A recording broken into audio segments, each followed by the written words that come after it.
From the Middle is a founding member of Odd Pods Media. Hello, everybody, and welcome to episode number 281 of From the Middle. We are three middle class guys living in the middle of America, in the middle chapters of our lives, with a point of view that is somewhere in the middle. On this week's episode, we are officially in the post Thanksgiving episode and transitioning straight into Christmas. That's what this one is. We take a look at our Thanksgiving food and festivities and football games that we watched. And speaking of football games, of Tushy Rolls getting dropped, we talk about a live Christmas tree story and a funny name, which leads us to talk about our funny names. And you probably think that you have a funny name, and you are correct. How do you spell your name? Do you have to explain that to other people? And then, after talking about the big game, we take a break, and after the break, we talk about our Christmas plans heading into the future and a bunch about what we're streaming and some changes in the comedy world. We hope you love it. Talk to you later. Oh, for the love. Sorry, just clearing my Mountain Dew hole. I got my phone hole cleaned today. That's where you keep it? You're so cerebral and you're so developed and evolved.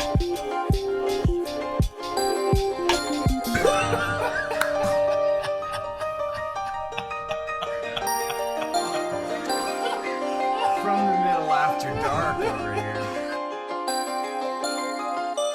So, a story about candy. My 6-year-old was talking about visiting her grandparents, and they like to sometimes walk over and visit their neighbors. So they'll go over. They're a retired couple, and apparently they gave her some Tootsie Rolls. And first of all, talk about just defying old age. That candy is still around and just won't go away. So more power to them. Anyway, she's talking about this, and I finally realize she's saying what she's talking about as I'm playing catch up. And I'm realizing she's saying Tushy Rolls. And then I start to correct her. I start to correct her. And then I kind of do the meme where the girl's like disgusted face, but then yes, but then no. And I'm like, well, Tushy Rolls, with how they look, probably isn't far off. That is, yes. So That's maybe amazing. they'll just stay Tushy Rolls in our house. I like that. Like, that's a good joke on accident. Yeah. That's an organic, non-joke joke. Yeah. So appreciate it. somehow I need to like go backwards and rework that into some kind of poop joke is essentially what I'm saying. But I thought Tootsie Rolls are Tushy Rolls, Tootsie Rolls are one of those candies that you can just see the font, the logo, and just taste it. You could see you could see one in an image and taste it. I just shared this with you in the group text. I'm going to share it now. This is another one of those. Since it's Chris Chimas time, this is the red Santa sucker, slightly frosted on his beard, mustache, eyebrows, hat, etc. Yeah. You can taste that. You can taste can. that, can't you? Doesn't taste like much, but I remember it. Yeah, I was about to say, is it like Genera berry? What would you call the flavor on that, other than generic berry of some kind? Red sugar, red 5 and sugar, red 5 and sugar. Red 5 and sugar. Yeah, that's exactly right. So, congratulations to Tushy Rolls for somehow staying in the culture ethos, whatever, however you want to describe it, for just not dying for like however many hundreds of years you've been alive. Good job. Yeah, I remember back in the day when my dad retired, like the moment he was able to, and then became a day trader, which and one of his first big buys was in the Tootsie Roll, I remember. And so like we had like he bought all kinds of Tootsie Roll things as if like we alone were going to drive up the stock of Tootsie Roll. It didn't work out long run, but I was going to say the Ayla household eating good, literally and figuratively on Tootsie Roll stock. So yeah, good for you guys. Well, like I said, it didn't work out. But oh, sorry. At least it was delicious, you know. Apparently, it was only us. But they are still around. Maybe that would have been one of them long-term stocks they talk about. You hang on to that one for a while and hope. Anyway, how are you guys doing? I was going to say, speaking of eating good, we talked a lot about Thanksgiving food in our last episode. Yeah. Quick debrief on our Thanksgiving. I'll start. I ate so much, it hurt. And I would like go sit in a recliner or visit with a family member for long enough for a little bit of a gap to open up in my stomach. And then I'd go fill it immediately with another round of grazing in the kitchen. It was just like one of those literally hurt, sharp, sharp pains. I ate so much. It was awesome. Yeah. So good. Corey outside stretching after lunch, and people are looking out the window going, "Oh, that's nice. He's exercising." And you're really just making room out there. Making more room. Making more more room. room. That's Do you guys awesome. have a good Thanksgiving celebrations? Yeah. Yeah, it was nice. It was nice. Went over to my parents' place to see them and my sister and brother-in-law and their daughter. And it was good. We had turkey and ham because we have folks who are allergic to turkey or just don't like turkey, and other folks who are like, if there's no turkey, it's not Thanksgiving. And so we do those two things. And it was great. The food was good. I didn't contribute at all to the food other than I whisked gravy to keep it from burning and added some pepper because I thought it needed it.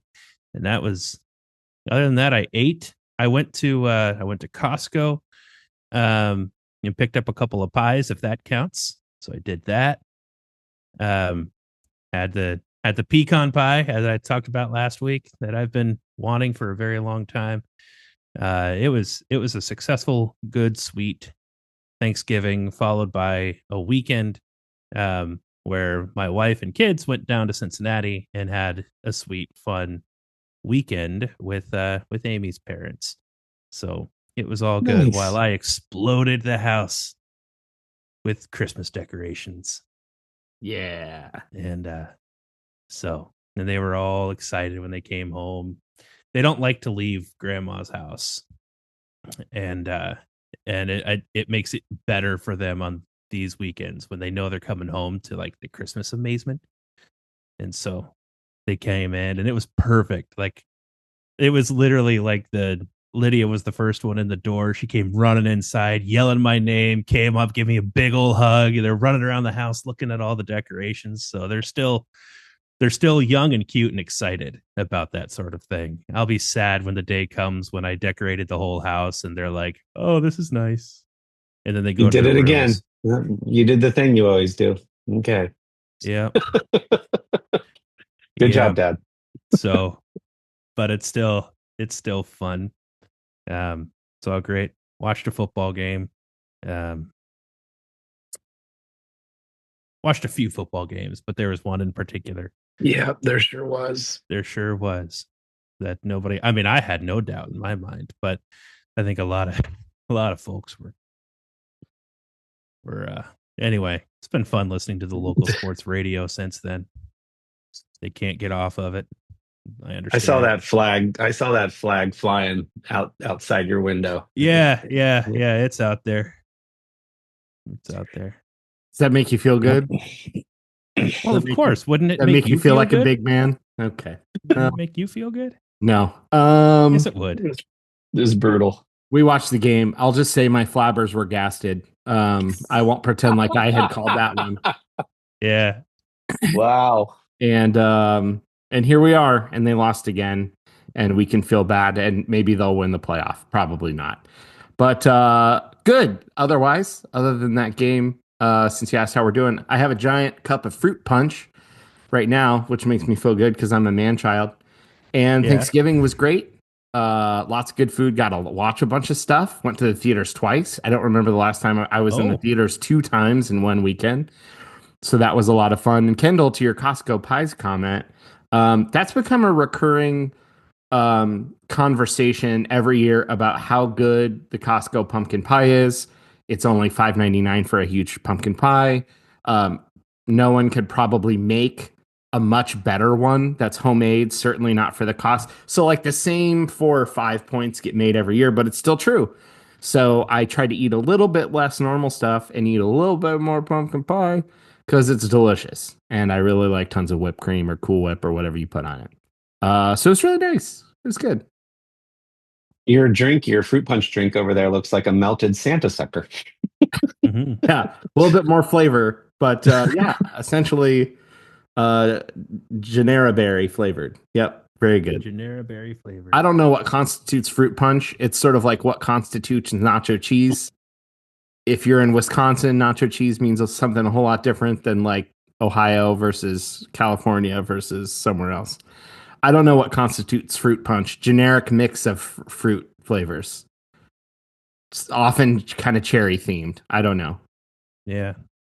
Yeah. I don't even know if it's all necessarily like, because there's the Hawaiian fruit punch, Right. Mm-hmm. tropical fruit punch, and then fruit punch. And as far as I know, I think they're all the same. I could be wrong about that. Yeah, But this is Minute Maid, so it's a very Midwestern take on fruit punch. If you're having the Minute Maid, so that's where I am. Cool.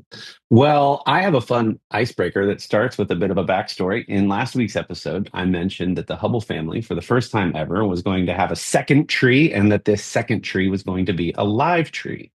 So this past weekend, we went to the local landscaping company.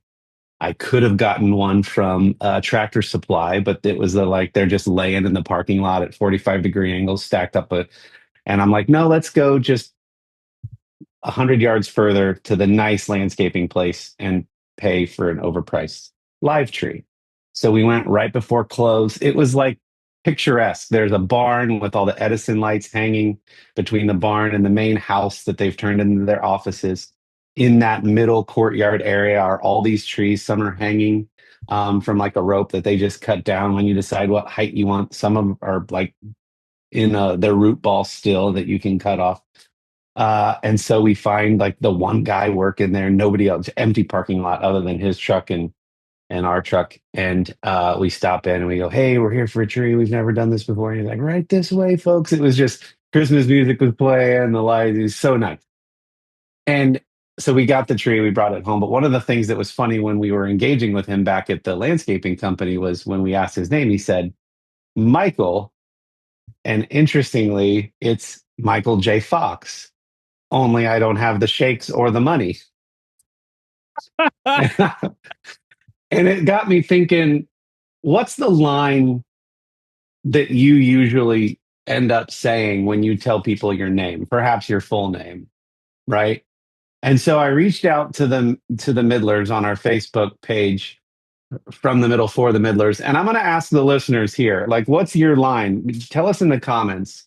So let me just read a smattering of some of the comments from the Middle for the Middlers. Kendall's wife Amy says, "I don't even say Aylola. I just spell it out. Eilola. Ei Lola, like the girl's name. Oh no, it's Lola. Only one O. So Aylola."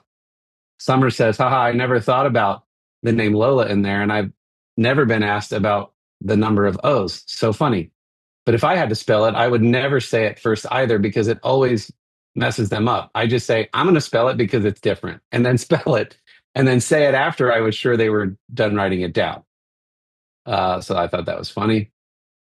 Amy says, even when I spell it, at least 50% of the time people enter Eioola. I must be pronouncing something weird. Pile is P as in Paul, YLE, and I never really had much trouble with that one. Okay. Dylan's wife, since we're talking about our wives, Dylan's wife, Bree, says, I say Bree, like the cheese. Our friend Simon says, Simon like the chipmunks, Simon like Simon says, Simon like I do drawrings, and then I just spell my last name, which is Hain, and then say like the underwear without the S, but spelled differently. That's a lot to say when you're telling somebody. wow. Lauren Robinson from Odd Pods Media says, Lauren, like Ralph. I say this all the time. Yes, like the telescope, just spelled a little differently because of the Hubble telescope. Greg had a good response. Greg with 2 G's, but one of them is at the beginning. um, our brother's wife, Brett, says, Brett, like Brett Favre. Brett, like the boy, but I'm a girl. But she's a girl, Brett. There's an E at the end. So I said that would confuse me more and leave me wondering if I have to include the second E or if I'm spelling it out or not. So they never spell my name right anyway. So my main point is just to let them know it's Brett and not Brit or something short for Brittany. Ashley Kester, Jeremy's wife, says, I say Ashley spelled the correct way. Elizabeth Taylor says, Elizabeth Taylor, I wish I had some of her money, but I wouldn't have wanted any of her problems. Mm. Summer Morton says, Summer like the season, Morton like the salt, but that's only for spelling. When I changed my last name from Alila, I thought I'd never have to spell my name. I was way wrong. And now there are so many Summer spellings that I have to spell it as well. But for meeting someone, I just say Summer. I was surprised that there's multiple ways to spell Summer. There's the SOM. If you're a German, Anglo-Saxon, or Scandinavian, yes, there is the SOMMER. Anyway, I thought that was fun. So I'd be very curious if you guys have a point of view. And I would love to hear from the Middlers. What do you always say when you're telling people your name? Dylan, you have a unique spelling. Or do you? What do you say? Yeah.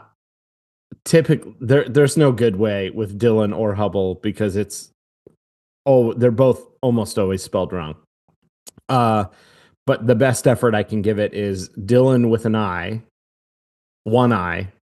So people would want to do DILLION, but then they pause because they have to figure out where the I is. And then they realize, well, the I would have to be at the beginning because only an I after the L's wouldn't make sense. So that's that one. And then Hubble's, I just say Hubble, 2B's, 2L's. And sometimes I have to say like the telescope, but spelled differently. So our dad always says 2B's, 2L's, but sometimes people try to still do the L's before the E. So HUBBLLE. Yeah. When you say 2B's, 2L's, the person is supposed to go, oh, then that E must be crammed in there between those doubles. But sometimes they'll still go. Yeah. So that doesn't always work. At some point, unless I'm filling out a government award or getting an Oscar, it doesn't really matter how they spell it. Right. You know. Yeah. Well, that's one of the things that always gets me is like the person taking your name at the restaurant. It's like, oh, last name Ayla. Okay, how do you spell that? Like, it doesn't matter, does it? Just write it down in a way that you think you can say it. And that would actually be more helpful for you than if I actually give you the correct spelling. I think it would be better for you if you write it phonetically than if I spell it literally. Yes, that's it. Yeah, that is a better way of putting it. It's like the Starbucks barista photo. My favorite one of all time is the person says Mark with a C, and then the barista writes Cark. CARK. But my first name, Kendall, is interesting. It in spelling, sometimes people do one L. Mine has two L's. For the longest time, there's a particular thing that wasn't a problem, but now is. Ever since Kendall Jenner became famous and everybody knows who Kendall Jenner is, now I have not really issues, but it comes up in funny ways. Like if we order pizza or something and it's under my name of Kendall and I show up, they don't believe that I'm Kendall. Like I've never had a problem and they're like, can I see some ID, sir? I'm like, nope, that's actually me. And then I usually say Kendall was a boy's name before Kendall Jenner was a thing. All right. And so I'll say something like that. Or like I've had the name long before Jenner. Or sometimes I'll just say it's a boy's name, damn it. Why should I change my name? She's the one who sucks. Yeah, I mean, at some point, it's like you probably have already noticed I look older than Kendall Jenner. Yes. Let's start on that historical timeline for the name. Yeah. That's why we're confused, the age. So sometimes I have that problem. My wife, on the other hand, never gets questioned if she's picking up something and she says the name's Kendall. Not an issue. Very believable. Yeah, interesting. For me, it's a problem.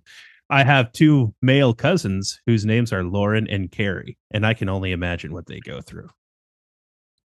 So I had a colleague named Adrian, and he would always at coffee shops just say Joe because he didn't want to mess with people worrying about it's gonna yield a second question. exactly. Whereas if you just say Joe, which was his wife's name, J-O, but he would just say Joe, spell it how you want. Joe, I'll answer to Joe. It's going to be the latte that I want. I don't care. I'd be curious. You're going to have to reach out to Adrian because I'd be curious to know how Adrian feels more clear or cleanly cut to me, or however you want to say it. Like, I think I would know how I expect it to be spelled, but maybe it's not, or maybe it still gets spelled wrong. I think the lesson we're learning is even likely the simplest names get spelled wrong a lot, which really probably is more commentary on our society than we're going to spend time with today. But Summer Morton feels pretty easy to me, but here we are. Yeah. So my best friend in college, we had him on this podcast actually to talk about his career as a children's book illustrator. His first name is AG. Capital A, capital G, no periods. But it does stand for his parents' first names, Alan and Galen. So AG, but no periods, just capital AG. We were going to name Case, our son, KC in similar fashion. No periods, just capital K, capital C. So before we named Case, I said, AG, how often do you have to explain your name and how annoying is it? He said, every day of my life. And I said, that has to be annoying. And he goes, it is. It's also cool and unique, but man, it does get old. And so I thought, for that reason, we just decided to use the letters K and C for Corey and Sherry and throw them in Case's names in a different way. And we didn't want people to go, and the Sunshine Band, but the people that would say that are dying off. So, and not invited to Christmas anymore. And not invited to Christmas anymore. So for that reason, we were like, I don't want this kid to have to explain his name all the Casey, like K-A or C-A-S-E-Y. No. KC. So you got to put more emphasis on the C, which is going to make some people go, in the Sunshine Band. Anyway, we didn't want him to have to play this gauge. At some point, though, doesn't that just reinforce that it's all relative? Because here's AG going, gosh, if only I was a Corey or Dylan, you know? Like life would be so much simpler. Because admittedly, I don't have to explain mine daily, although I do frequently, but not daily. So it could be worse. You know who doesn't have this problem? Matt. Bill. True. Bob. Sue. Yeah. Anyway, I just thought it was a fun question. Would love to know people's thoughts. Fun little icebreaker. That is. So football. You guys want to talk about football? Do we want to talk about Ryan? A name that's not hard to spell wrong. Ryan. Day. Oof. Day. Yep. All right. And so when for he's anybody filling out listening, employment applications in a year, he. Anyway. Yeah. For anyone listening who maybe doesn't follow sports ball or doesn't listen regularly enough, we all three live in Ohio, but two of us are Ohio State fans and one of us is a Michigan fan. And it's called The Game because it's one of the greatest rivalries in all of sports, easily in college football, but also some say in sports. And Ohio State lost to Michigan for the fourth straight year after having come off an era under Urban Meyer where he won 7 straight years in a row. And so the turntables have turned, and here we are. And it doesn't feel good if you're an Ohio State fan after it felt so good for so long. And Kendall wants to talk about it. So there we are. Well, I mean, it's just the thing. There's a break in the conversation. Somebody had to say something. That's the thing that's on my mind. That's all. You guys will have really good, rich things to say. So let me get my idiot comments out first, and maybe it'll be a springboard for conversation. Okay. I think the reason why this one was painful is because we looked good and were favored from almost every analyst and just played really, really, really poorly.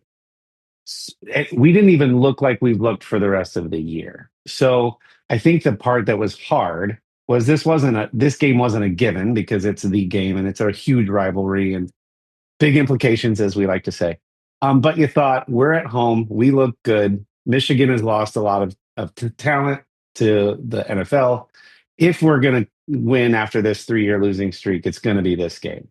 And then we just didn't show up. The other thing I thought interesting, and maybe to get a little more psychological about it, in game day earlier in the morning that day, Nick Saban was talking about how one of the dangers of the mindset of a coach to always be building toward the rivalry game in rivalry week is that game ends up getting so much hype and pressure on it for the players.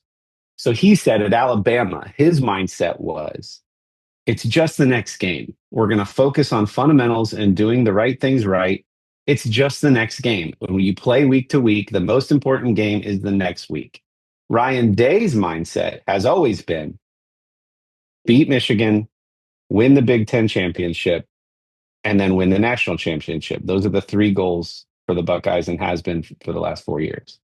He's never been able to beat Michigan. I just wonder if there's something to the difference in those two mindsets where one amazing coach is just like week in, week out, do the right things, show up. That game will be no different for our rival, other than it's just the one that week, versus it all builds to this. It's all a dress rehearsal for Michigan and putting so much pressure on these big rivalry games. Don't know if it ended up mattering in this game. I just thought it was an interesting way to approach really big rivalries for really big teams. I think that most people tend to agree, or at least the conversation has been not so much player execution, but coaching scheme and decision making has been what people have been talking about for Ohio State in this game. Which, if that's true, then that means that the issue is with the planning, not necessarily with the players. I mean, you have a quarterback who has been getting better throughout the year, but is far from stellar. But he's got Cadillac wide receivers, the best wide receivers in the country, and holy cow, do they have the ability to make him look really good because they can get open when they shouldn't. And they didn't really try that much. I could talk forever about sort of why I think that is, why I think Ohio State did what they did, but they did, and I think they made some mistakes. I think in hindsight they probably play that game a little bit differently. Michigan was utterly prepared for the game that ended up happening, so in some ways Michigan, who has a lot of holes, guessed right on the scheme, and it played out that way. Credit to Michigan's defensive front 4. That entire game was put on those 4 guys, because defensively, Michigan, Martindale, had the defensive coordinator, essentially told those guys, like, you guys are going to be rushing the passer on passing downs by yourselves. We're not sending anybody else. And also, you 4 plus your 2 linebackers, you guys have to handle the running game. We're not doing anything crazy or cute with anyone else, because we're going to drop back into soft coverage, because we're not going to let these fast wide receivers get behind us. And so those long throws, the go routes, the slants, those are not going to be there for Ohio State. Michigan took those away. Michigan was willing to give them the button hooks and the crossing routes and things like that. And but those 4 defensive linemen were able to get enough pressure to not allow plays to develop all that fast. And Ohio State, I think, felt like they had to run it up the gut. Those same 4 guys plus the 2 linebackers were able to handle the running game. Yeah, because some stat got shared early, and Joel Klatt was against this right away. He's like, there's some stat that says the last 22 games, whoever dominates the run game wins the game. Yeah, Ohio State needed to So forget about that stat. so for all those frustrated Ohio State fans, we're like, why do we keep running it up the middle? And even Cherry was like, because of that 22 years in a row stat. Because in their heads, That's they think they have to win the running game. I don't think yeah, Ohio State needed to run the running game. I think that Michigan's front four took care of the running game for them. yeah, yeah. Yeah. Yeah, you guys said it really well. The media will cover it ad nauseum. And so I'll just throw a few final things. It's so easy when something's not working to blame that thing.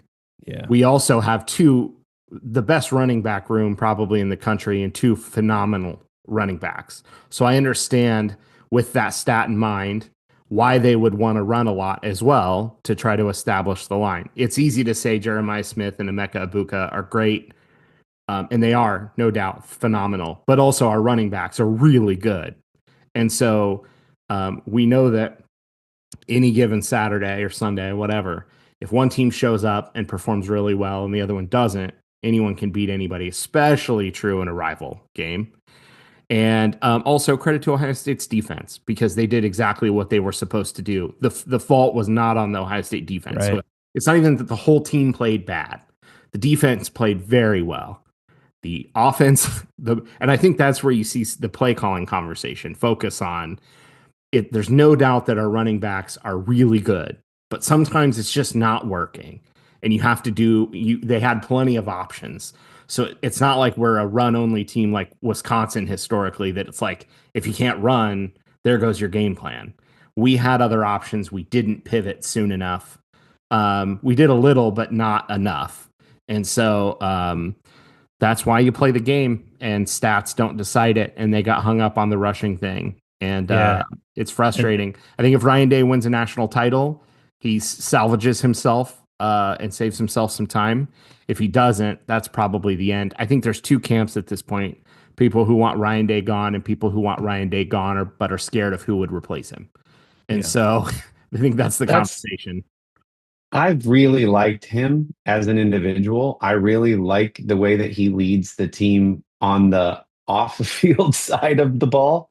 I really like how outspoken he is about mental health and mental health awareness. And like, he stands for really good things. And I like him as a person. It's just a bummer that it's year 4 now. And like, when you get hired as the head coach of Ohio State, you have one job, and that's beat Michigan. And it's just it's now become the thing. It's the white whale for him now. And he might be able to save himself if we do well in the postseason, but it's just going to be a bummer. I just hate seeing people like bash the heck out of him as a person. And you're just like, he's also done a lot of really good things, but if you can't do the thing. Yeah. Maybe it's finally time to send third base home, huh? Oh, yeah. Yeah, I get it. This feels like a great time to take a break and hear some words from some of our friends on Podmeet. If you've listened to our podcast before, you know the thing. Listen to these guys. They're great. Hey, I'm Pantsless Aaron. This is Stevie. And I'm Augie. And we are BFYTW, a podcast all about playing games and having fun. Our games are usually based on British panel shows and game shows, but we'll play anything that captures our attention and imagination. Why? It's right there in the title. You'll never guess what the F stands for. All right, so we're back. That show's great. You should go listen to all their episodes. I don't know if we had other things, but I've watched quite a bit of stuff. I think after the last 2 episodes, I didn't have much or anything, and now here we are, and I've got a lot more. So I'll defer to you, gentlemen, if there's anything else major you want to talk about first, but I have some things I can rattle off from streaming. I cannot wait to hear what you've been streaming and to get into a little bit of that. But I feel like we haven't mentioned the fact that we still have merch available on our TeePublic site. We've neglected mentioning that the last handful of episodes. So it's Christmas time, and it feels like a really good time to buy some gifts for the middler in your life. And if you are that middler, put this on your wish list for somebody else to buy. Details on how to make those purchases are in the description below, but you're basically just going to go to TeePublic and choose one of two designs. We have our classic from the middle three head logo. You can get that on a bunch of different styles of stuff, as well as colors of shirts and mugs and banners and flags and all the things. We also have an idea from a loyal listener, Jonathan, the Underthinker tee, which mimics the Undertaker's logo from WWE. And we talk about underthinkers in our life. We've talked about that on a previous episode. People who are just loud and not overthinking, but definitely underthink. Probably should do a little more thinking. So it's a reference and a callback to one of our previous episodes. And it looks almost exactly like the Undertaker's logo, but it's not. It's Underthinker. Yeah. And it will Some be a would great say it conversation looks a starter. lot like, but I mean, independently from its own design. So go get one of those designs on all the stuff. You can get hats, you can get flags, you can get shirts, hoodies, long sleeve baseball tees. It's all good stuff. Check it out. We would really appreciate it if you did that. And it felt like it was worth mentioning since it's December 5th or 4th or whatever It it is is. December. What does your guys' December look like? Are you bogged down with parties and things? Or is it low key for you?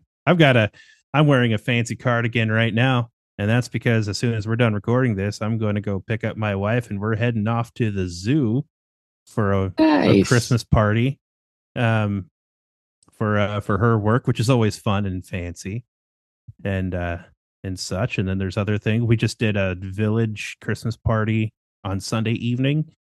There's another Christmas event coming up in another week or so.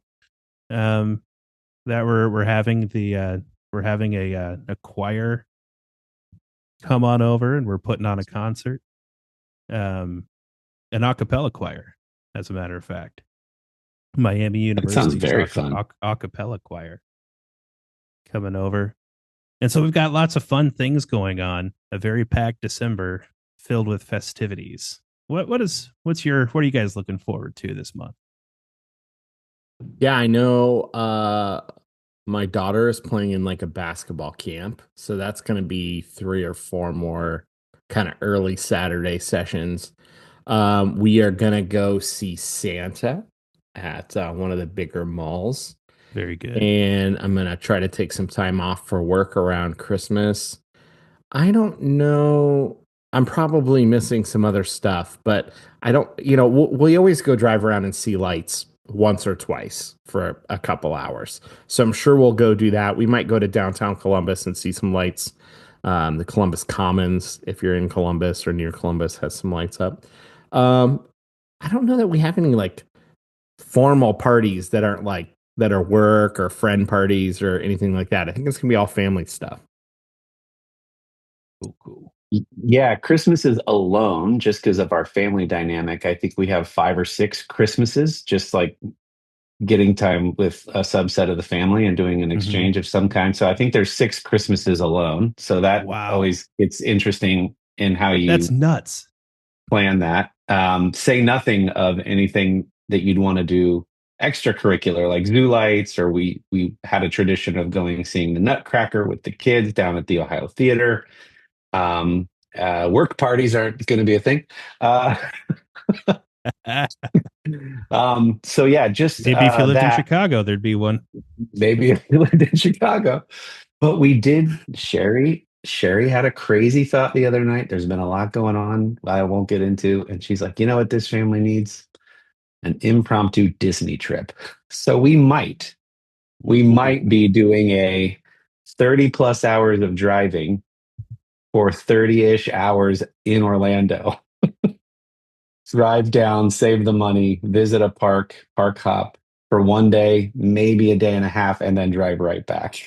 Because Disney at Christmas time is magical, and we're considering it. So we're considering it for Case's double-digit birthday. We already celebrated his half birthday when we were in Hawaii. And we thought, what the heck? Let's just go to Magic Kingdom and Hollywood Studios, build lightsabers, and then come home. Wow. So, yeah, we might cram that in. Dude, I'm disappointed now if that doesn't happen. We're like, we even talked to the kids and we said, before we even present this to the girls, we said, before we even present this to your brother, we would need your buy-in because you're going to miss a couple days of school and they don't like missing school, even for Disney. And we're going to be tired. We're going to be doing a lot of driving and we're going to get back and then like late one night and then you'll go to school the next day. We need you to like know what you're signing up for before you, and they were both like, yes, let's do it 100%. We'll be good. And we're like, it's not about being good. It's just like knowing what you're getting into. We're going to be in the car as long as we'll be at the parks. So, yeah. So we'll keep you posted on the planning. It was Sherry's idea. She's doing all the arranging. Her cousin is a Disney vacation planner. So yeah, we're thinking of doing that. That's exciting. Let me know if there's any good deals on lightsabers. I might need a new one for my office. There won't be. No. I can promise you that. Yeah, good deal. Good deal on Disney are not words that phrases, terms that go together. Right. Speaking of Disney and Star Wars, my brother, what are you watching? Go after You it. know, we couldn't have paid somebody to come up with a better segue. That was perfect. Can you pay me though? I could use the. Nope. I'll pay you in thanks and maybe some Taco Bell next time you're over. Okay. Awesome. You might need that too. Anyway, free meal goes a long way. It's like is it Demolition Man that Taco Bell's like the fancy restaurant of the future? Does that feel like fast food pricing? Anyways, so new Disney Plus show literally just dropped for me last night. We're recording this on Tuesday. Star Wars Skeleton Crew. You might have seen a trailer with some kids and some 80s music and Jude Law. And this essentially feels like Goonies. I've not watched Stranger Things. Don't at me. I've not watched Stranger Things, but a lot of people are saying it's like Goonies or Stranger Things are both set in the Star Wars universe. And I have seen Goonies, and I can say that feels pretty accurate. The first 2 episodes dropped. A lot of fun. Pirate adventure.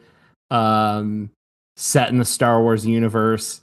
And pretty cool. We'll see. I think there's like 8 or 10 episodes. We'll see how the season ends. I don't know if they're already planning for more, but it feels like it could just be a fun one-off adventure in that universe. And supposedly there's not supposed to be any like major tie-ins to like important events or characters. This is really just supposed to be a nice little story off in the galaxy. So if you like things like Goonies and Stranger Things, and so far it is kid friendly, you'll probably want to go check out Skeleton Crew on Disney Plus. Fun first couple episodes. I will say, because it comes up pretty early, there is a robot on a ship who sounds like a pirate, and his name is SM-33, which I'm not always picking up Easter eggs, but I realized is Smee, which is like a Peter Pan pirate reference. Oh, fun. Which nice. That's cute. Which was cute, yeah. So that one was a lot of fun. So go check out Skeleton Crew. It's got really good vibes on the internet so far. I'm sure all the Star Wars fans will turn on it quickly, but as of now, they're enjoying the first fun couple episodes. Also streamed, finally, Godzilla Minus One on Netflix in the basement theater room, which was a lot of fun. And I think we've had a guest, Greg, on before to talk about Godzilla way early on, first couple episodes. And this might be the first full Godzilla movie I've ever watched. Like, wow, dude. Maybe a buddy of mine told me to watch it because he said it's like World War II Godzilla movie. Really good. Like, a lot of fun, great popcorn flick. I'm really behind on that one, having finally watched it, but really fun one. Did you guys watch Godzilla Minus One? And I think there's like a black and white version or Godzilla minus color. Basically, yeah. Corey, was that a thumbs up? You've seen it? Liked it? Oh, I love it. Watched it twice. Haven't watched it in the new basement. Want to watch it again for a third time. I'm going to watch it with Case. He's so scary, Godzilla, in this movie that brrr, like the big, his theme song when he's like it's so good. And the story, just such a rich, normally we've talked about this with Greg. I think it was like episode 5. Like, nobody comes to Godzilla movies for the story, especially the old ones. It's a guy in a lizard suit crashing buildings. The story in this one has you like in the feels. And so you're like, story, monsters, World War II, explosions. So good. Yes. Yeah. It was super good. So if you're into action movies, definitely check that one out. I did watch some stand up. Jim Gaffigan has a new special called The Skinny on Hulu. If you're a Jim Gaffigan fan, and for him, this is like a more adult special. Like it's a little bit of language, a little bit raunchy or whatever. All comedians total, it's still very tame. But for him, a little bit slightly edgier than normal, which is fine. I think he's put out plenty of specials which are much more family friendly. And the whole premise of The Skinny is he's lost weight, and there's a lot of drugs to help with that, and he wants to make jokes about it. And so it's a really fun special. If you like Jim Gaffigan, go check that one out. Just maybe watch it without the kids the first time. Not one you can turn on. Just to pick on that one for a second, I'm seeing a lot of comedians go over to Hulu. I think Netflix was getting saturated with stand-up specials, and some of the more senior veteran comics were saying it seems like they're giving everybody a Netflix special, whether or not that comic is in the zeitgeist of is good or not. Sure. Yeah. And so a lot are coming over to Hulu. Hulu's making a real strong push for stand-up specials, and I think it's going to be interesting to see what happens there. Yeah, That could be a new like Comedy Central used to be that, right? The Comedy Central, it used to be a big deal to have a Comedy Central stand-up special, and the next thing you know, Comedy Central is like, wow, people are watching stand-up specials, and so it was just just started rolling them in until eventually the big deal of the Comedy Central stand-up special wasn't really a thing anymore. Yeah. And I don't know, like that makes total sense if you're like insider really into the stand-up comic world and care about their takes on the industry. I don't think the average fan viewer cares at all where the special is or if like one is more known for comedy or not. I think it almost is like a meta like conversation within this, like who cares for the average fan. But if Hulu becomes more known for that, it might make me more likely to keep Hulu. I have Hulu and Disney Plus, so that's where I saw it was Hulu ports to Disney Plus, so you can see your Hulu content there. So I just logged in and it was like on the banner. So for me, I think of it as like Disney Hulu bundle, but great. To me, it's a little bit akin to the Live Golf thing in that if I'm a Jim Gaffigan fan and he becomes exclusive to Hulu and I can only watch him there, then I may or may not keep my Netflix subscription or my whatever. So I think they're trying to bring top talent over to get people to view them. I mean, they're calling it Hularious or Hularia or whatever. Yeah, Netflix's tagline for a while has been Netflix is a joke. Is their tagline for their stand-up specials, sort of. And a festival, and it's an in-person festival too. Yeah. But anyway, yeah. So it'll be interesting to see what happens with this effort that they're making. I think, for me, more stand-up the better. I'll go watch them all because I just gobble this stuff up. But anyway, yeah, it's like such a comic problem. It's just funny to see if like fans, if there's enough effort, sure, you as Hulu could make yourself like the comedy platform, but like I think with how casually we view subscriptions, fans are just going to add or drop things to go watch what they want and then leave and go to other stuff. So it'll be interesting to see if there's any sort of actual cultural shift with their subscriptions because of it, or if it's if they're thinking a little too highly of themselves in regards to like, well, we're only going to have the fanciest comics on our platform. It'll be interesting to see if that affects anything. And then 2 movies saw in theaters over the weekend: The Best Christmas Pageant Ever, which is a really nice film based on an older film, which is based on a book, which is based on real events. But the older film was like around an hour. It was shorter, and this was an hour and 45 minutes. It's really cute. If the Christian faith is an important part of your worldview, it's going to be a nice one for you to go check out. It's family friendly. So even our 6-year-old, I felt comfortable taking her, and it was really sweet. It's one of those just really nice movies that make you feel good around the holidays. And I'm sure once it comes out on digital, we'll buy it so we own it, and we'll probably watch it every year because it's just that kind of sweet. So that's a good one. And then we also saw Wicked, which everyone is going to see right now because it's such a huge thing. And I've done some deep dives on Wicked after seeing that because I learned a lot. And this is probably stuff that everybody knows, but stuff that I just learned. I mean, I've seen Wizard of Oz. I saw Oz Great and Powerful, but I've never read any of the books. Mhm. You know, I don't know like the lore. Some people know that I'd watched the Broadway show a long time ago in Columbus, kind of had forgotten it. The Wicked movie, although it has the same runtime as the play, only represents the first act of the play. And a second Wicked movie is coming out in a year, which will represent the second act of the Wicked play. John Chu did a great job as the director. The costumes are really good. The sets are really good. The singing is great. The acting is really good. It's a little long, but honestly, there's nothing I would take out of it because they were able to develop the characters really nicely. And Cynthia Erivo and Ariana Grande did a really great job as Elphaba and Glinda. And so it was really good. It was a ton of fun. I resisted the urge to sing along and didn't want to punish anyone sitting near me in the theaters, but really, really good. I don't know. There's a few scenes probably not for like little kids, but everyone will decide that on their own. So I really enjoyed it.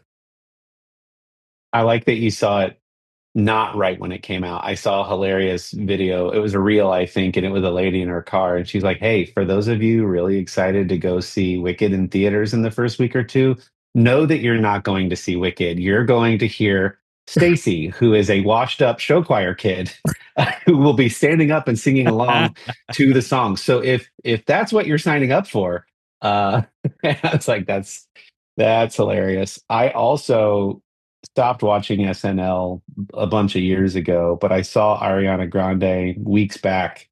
She killed it on SNL with some of her singing and her like acting chops and like comedic timing. Um, I'm so excited to watch it. I'm a musical geek. I think I've only seen Wicked once. But yeah, I cannot wait to get in theaters and take the kids to see that as well as Moana 2. Kendall, what you streaming, man? Other than D game. No, it's really been nothing but football for me. A little bit of hockey. Really, really nothing else. I mean, I could talk about football. I could talk about the Lions. Oh, that was Oh, fun. I'm so excited about your Thanks. Lions. Dude. They are. My heart is happy right now in the football world, and Thanksgiving is a little bit more enjoyable. It's more exciting going into Thanksgiving, and then the win actually still happens, and then coming out of it, man, we're owning the division. It's good. It's good, and then hopefully it only gets better. Awesome. Well, we're just going to go ahead and wrap this one. Feels like a do it. good time to naturally wind it down. And I know Dylan's got a hard stop. So thank you for tuning in. I've got some amazing beard oil in right now. And that is in part thanks to Artius Man. Thank you, Artius Man, for sponsoring us. We already talked about where you should get your t-shirts over at TeePublic. Get your From the Middle merch. But you should also get your men's grooming stuff over at artiusman.com, artiusman.com, and use promo code The Middle, all caps, all one word, in the promo box at checkout to get 25% off of your first order. We would appreciate that. Artius Man would appreciate that. And you will appreciate that when you smell how good some of these natural ingredient products are. Some amazing scents. They even have I think they have like a trial deal. You can get like different oils and see which scents you like best. So check that out. Anything else, guys? I don't think so, buddy. That's it. All right. Until next time. And just shout out to Dylan, by the way, who comes up with the best Zoom names for himself. Referencing Wicked, he has Defying Gravity. I mean, this is just one of those things that unless you really pay attention, he does it almost every week, and we love him for it. And we love you for listening. We'll see you next week, whatever you call yourself.